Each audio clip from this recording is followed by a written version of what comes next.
خان او د جزایر اکا چې نن بارګزی ټاون د علاقایي کمیټې د دې پراخې غونډې کوربتوب په غاړه واخیستی او ملګرو ته ډېر په زړه پورې او ډېر خوږ روزمات بندوبست یې کړی و. موږ د دوی ډېره مننه کوو.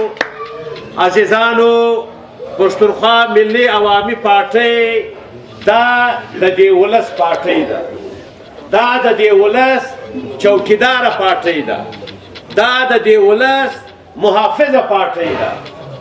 لکه څرنګه چې چوکیدار ګرده شپه ناست دي او خلک بیده دي، نو دغه رنګه پښتونخوا ملي عوامي پارټۍ له تېرو 90 کالو راهیسې د دې کام چوکیداري کوي.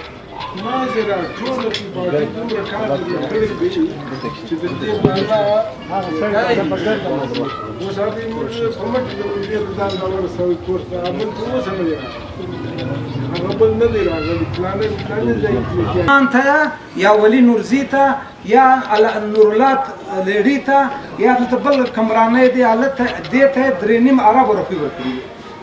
زموږ ایم پی ای ته صرف 6.5 کروڑ روپۍ ورکړي. موږ په 6.5 کروڑ روپۍ کې 90 روډه جوړ کړه. عثمان پیرکاني ته 80 کروڑ روپۍ ورکړي دي.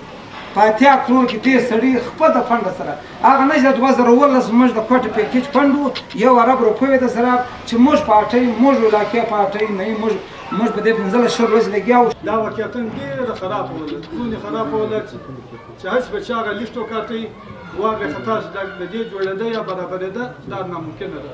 په علاقایي سیکټر حمدالله خان د کراچۍ څخه دلې راغلی، نعیم خان دلې ولو د دې اګزیکټیو تاپرین وایي د ملګرو ټیم هم کم دی، ملګرو خو ویناوې وکړې درته او حقیقت چې راواخې بایپاس یې راواخې د 2008 سره چې دا کمین بلنې نقطه دا ده چې که ګورئ الکشن روان دی په دې علاقه کې نوي شناخته کارتونه په هر کور کې جوړ شوي دي.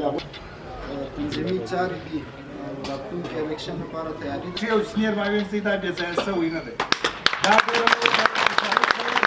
او دویم دا دی د اختره باعث پښتونخوا ملي عوامي پارټۍ د ترخاني بایپاس